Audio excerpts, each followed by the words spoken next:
A teenager accused of holding a party that led to a fatal drunk driving accident was sentenced today. 18-year-old Shane Harlan will serve 2 years probation and pay $1,600 in fines. He'll also serve at least 30 days in jail if he violates his probation.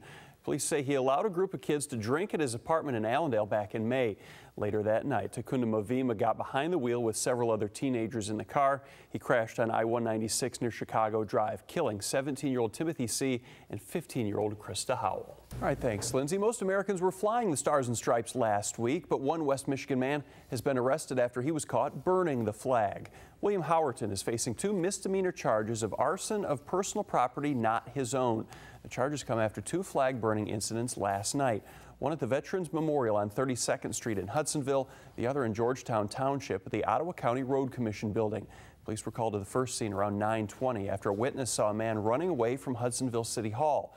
The 57-year-old postal worker was officially charged today, but a lot of people are still wondering, why did he do it?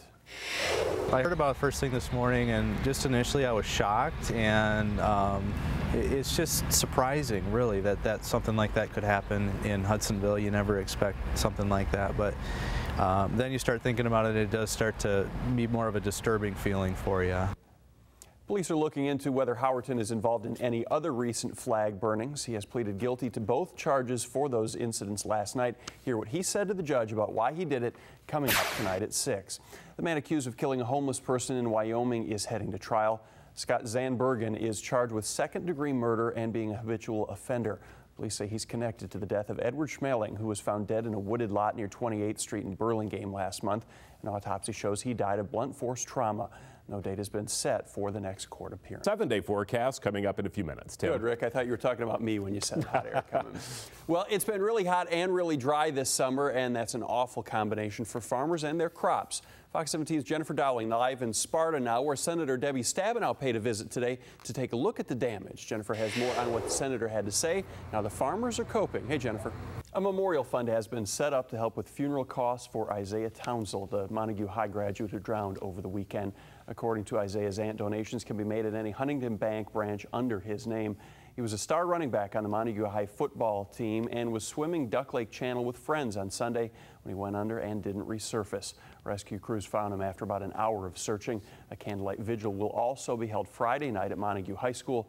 That starts at dusk. Another West Michigan worker has been killed on the job. This time it was an accident that involved a man and a tree that he was cutting down.